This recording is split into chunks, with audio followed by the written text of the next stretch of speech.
Bonjour à tous, c'est Johannes World et je fais des vidéos sur la philosophie. Aujourd'hui, je vais répondre à la question: et si la peur guidait toutes nos décisions? Et si nos décisions n'étaient pas vraiment libres? Et si, derrière chaque choix que nous croyons personnel, changer de voie, rester en couple, quitter un emploi, ne rien dire, se cachait une seule et même force: la peur. Peur du regard des autres, peur d'échouer, peur de réussir aussi parfois, peur de ne plus être aimé, d'être seul, de ne pas être à la hauteur, etc. On parle souvent de liberté, de volonté, d'ambition, mais rarement de ce qui nous retient. Et si ce n'était pas le manque de désir qui nous bloquait, mais la présence discrète et constante de la peur. Suite à cela, on peut se poser une question: et si la peur guidait toutes nos décisions? Nous allons voir dans un premier temps que la peur peut nous guider, dans un deuxième temps qu'elle peut être ignorée, puis dans un dernier temps qu'elle peut nous guider en fonction de nos choix par rapport à elle. Je vous souhaite un bon visionnage.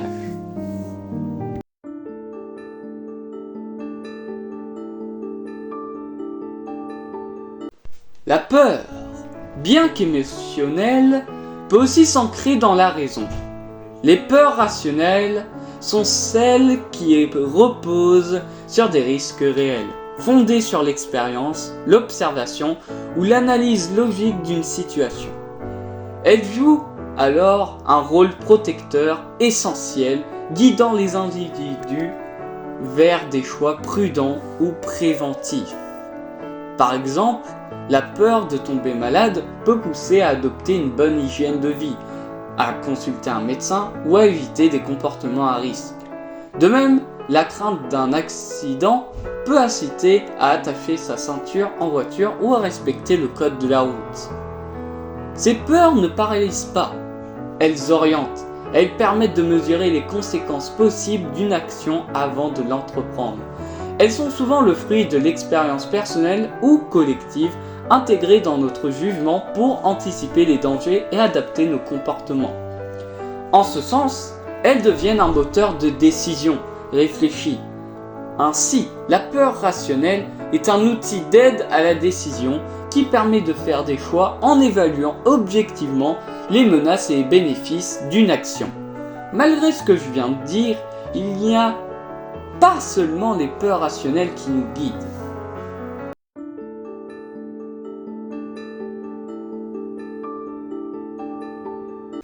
À côté des peurs rationnelles, il existe une autre catégorie, plus discrète, mais souvent plus puissante: les peurs irrationnelles.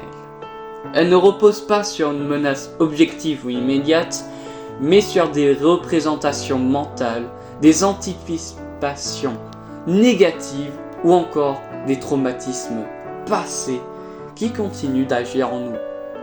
Ces peurs sont souvent floues, difficiles à nommer.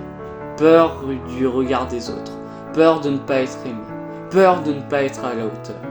Elles n'ont pas toujours de fondement concret, mais elles influencent profondément nos décisions. On renonce à parler en public, non pas parce que c'est dangereux, mais parce qu'on redoute le jugement. On évite de se lancer dans un projet par peur de l'échec, non parce qu'il est impossible, mais parce qu'on doute de sa propre valeur. Ces peurs sont intérieures et subjectives, mais elles orientent notre vie comme si elles étaient réelles. Elles nous limitent, non pas en nous protégeant d'un danger extérieur, mais en nous enfermant dans une image réduite de nous-mêmes. Ce sont des barrières invisibles, mais bien présentes. Le plus inquiétant, c'est que ces peurs sont souvent inconscientes. On croit faire un choix parce que c'est plus raisonnable ou parce qu'on n'est pas fait pour ça, alors qu'on agit en réalité sous l'effet d'une peur non identifiée. Ce ne sont pas nos désirs qui parlent, mais nos blocages. Malgré ce que je viens de dire, les peurs nous guident pas forcément dans nos actions pour d'autres raisons.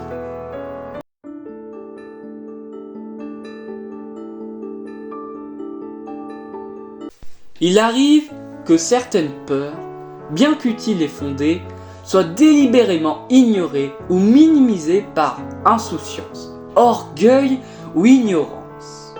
Ce refus d'écouter la peur peut conduire à des décisions irréfléchies, voire dangereuses. Dans ces cas-là, la peur, pourtant là pour alerter, est mise de côté par ce que l'on peut appeler de la bêtise, c'est-à-dire un manque de lucidité ou de discernement face à un danger réel.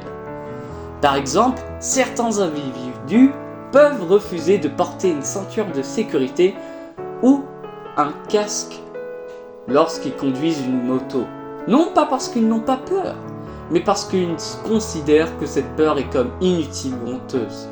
De même, ignorer les risques liés au climat ou à la pollution, malgré les alertes scientifiques, relève parfois d'un déni volontaire, nourri par de fausses certitudes ou une confiance excessive en soi.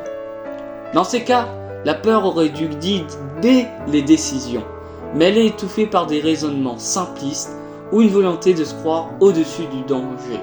Ainsi, ignorer la peur par bêtise, c'est souvent choisir l'inconscience plutôt que la prudence, au risque de conséquences graves. Malgré ce que je viens de dire, les peurs ne sont pas seulement ignorées pour ces raisons.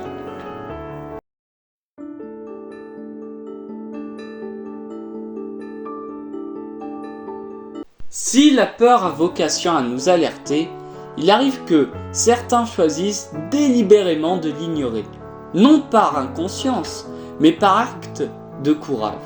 Dans ce cas, la peur est bien présente, reconnue comme légitime, mais elle n'empêche pas l'individu d'agir. Ce dépassement volontaire de la peur témoigne d'une forme de lucidité et de force morale. L'action est menée malgré le danger parce qu'elle est jugée nécessaire ou juste. Les exemples sont nombreux.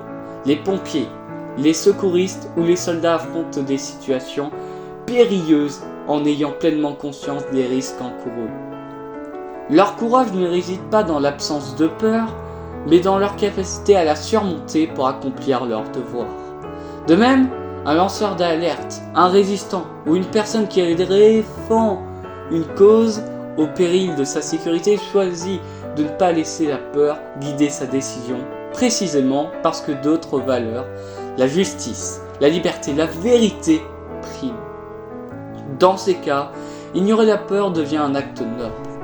L'individu choisit d'agir pour un bien supérieur en acceptant les conséquences potentielles. Le courage ici ne nie pas la peur, il en est la maîtrise. Avec tout ce que je viens de dire, on peut faire une synthèse sur tout ce que nous avons vu.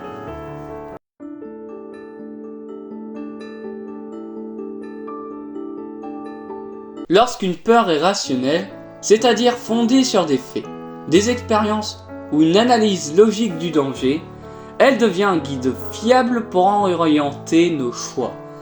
Les actions qui en découlent ne sont pas dictées par la panique, mais par la prudence. Face à ces peurs, les individus agissent généralement de manière réfléchie en anticipant les risques pour mieux les éviter ou les maîtriser. Par exemple, face à la peur d'un incendie, les gens installent des détecteurs de fumée, élaborent des plans d'évacuation ou évitent des comportements à risque comme laisser une bougie allumée sans surveillance. De même, la peur d'un échec lors d'un examen peut pousser un élève à réviser avec rigueur. Dans ces cas, la peur agit comme une alerte bénéfique qui incite à l'effort, à la préparation ou à la vigilance. Ces actions montrent que la peur rationnelle n'est pas une faiblesse, mais une force d'adaptation. Elle pousse à prendre des décisions raisonnables, à se protéger ou à s'améliorer. En ce sens, elle participe à la construction d'une vie plus sûre, plus stable, parfois même plus ambitieuse, car elle stimule l'anticipation et la responsabilité.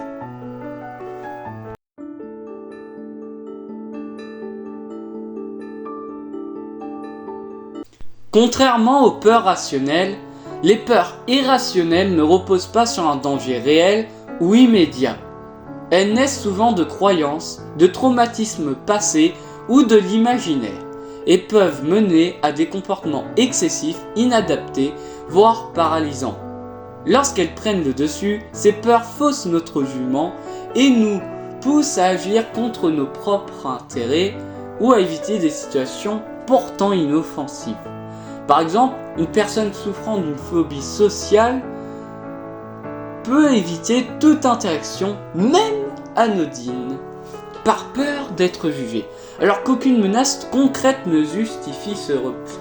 De même, la peur irrationnelle de l'avion peut pousser certains à refuser de voyager, malgré les statistiques montrant que c'est l'un des moyens de transport les plus sûrs.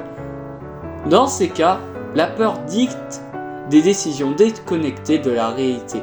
Cependant, il est possible de lutter contre ces peurs irrationnelles à travers un travail sur soi, comme la thérapie, la mise en situation progressive ou l'éducation.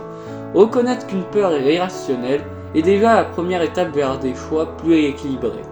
Ainsi, face à ces peurs, les actions peuvent soit renforcer la fuite et l'évitement, soit viser à les affronter pour s'en libérer. Récapitulatif.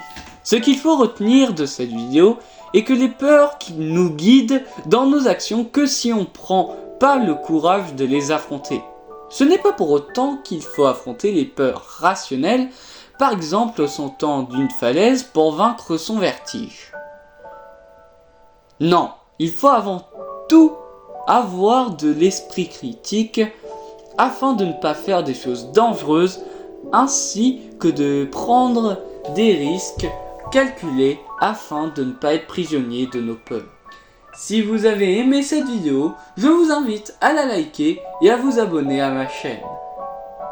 Ensemble, les philosophes bienfaisants, rendons le monde meilleur.